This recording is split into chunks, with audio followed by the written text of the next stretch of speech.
नमस्कार दोस्तों, स्वागत है आप सबका एक बार फिर हमारे YouTube चैनल ग्लोबल फिटनेस में। और आज के वीडियो में हम बात करने वाले हैं आँखों से होने वाली बीमारियों और उन्हें योग अभ्यास से कैसे क्योर कर सकते हैं। हम सब जानते हैं हमारी बॉडी का सबसे सेंसिटिव पार्ट है हमारी आँखें।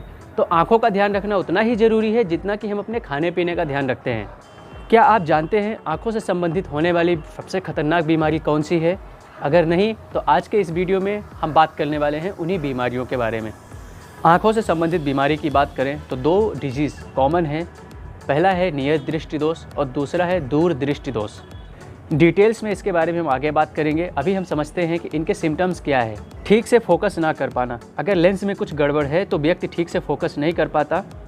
सेकंड है आँखों से पानी बहना, अगर सेलियरी मसल्स कमज़ोर पड़ गई है तो ये लेंस को ठीक से कंट्रोल नहीं कर पाती, जिसकी वजह से आँखों में पानी बहने लगता है। तीसरा है धुंधला दिखाई देना, अगर रेटिना अपनी जगह से आगे पीछे हिल गई है तो इसकी वजह से हम ठीक से नहीं देख पाते।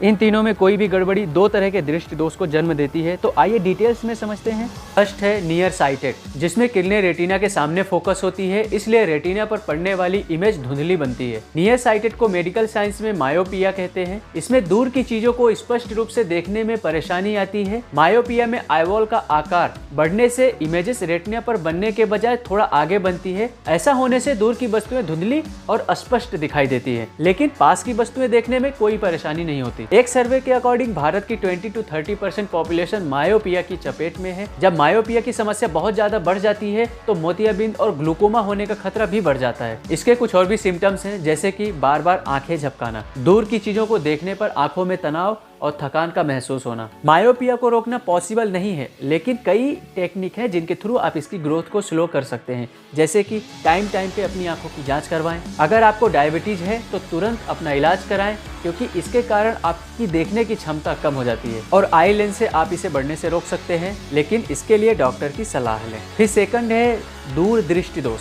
यानी कि फॉर साइटेड, जिसमें किरणें रेटिना के पीछे फोकस होती है, इसलिए रेटिना पर पड़ने वाली इमेज ठीक से दिखाई नहीं देती। दूर दृष्टि दोष को मेडिकल साइंस में हाइपरमेट्रोपिया कहते हैं। दूर दृष्टि दोष से ग्रस्त व्यक्तियों को कभी कभार सरदर्द या आई स्ट्रोन होता है और निकट दूरी में काम करते हुए वे आंखें पूरी तरह से बंद कर सकते हैं या थकान महसूस कर सकते हैं। इसमें दूर की वस्तुएं क्लियर दिखाई देती है, लेकिन पास की वस्तुएं धुंधली दिखाई देती है। दूर दृष्टि अधिक गंभीर है तो आपको निकट की वस्तुओं पर ध्यान केंद्रित करने में कठिनाई हो सकती है। अब बात करते हैं कि योगासन का क्या योगदान है इन बीमारियों को खत्म करने के लिए। इसके लिए सबसे पहली मुद्रा है शांभवी मुद्रा। शांभवी मुद्रा अपने आप में प्राण और आध्यात्मिक एनर्जी को रिडायरेक्ट करने की पावरफुल टेक्निक है। यह मुद्रा आज्ञा चक्र को जागृत करने और हायर कॉन्शियसनेस को डेवलप करती है। शांभवी मुद्रा के बाद हथेलियों को आपस में रब करें, क्योंकि हथेलियों को आपस में रगड़ने से एक एनर्जी जनरेट होती है। उसके बाद दोनों हाथों को आंखों पर रखने से इसकी गर्मी से आंखें शिथिल पड़ जाती है और आंखों को आराम पहुंचाती है। इन दोनों क्रियाओं के दौरान एकाग्रता पर जोर नहीं देना चाहिए। इन सब के अलावा आप शीर्षासन या फिर सर्वांगासन भी कर सकते हैं। इन दोनों ही आसनों में आंखों में ब्लड का सर्कुलेशन बढ़ता है और प्राण ऊर्जा के सर्कुलेट होने से सभी अवरोध भी दूर होते हैं।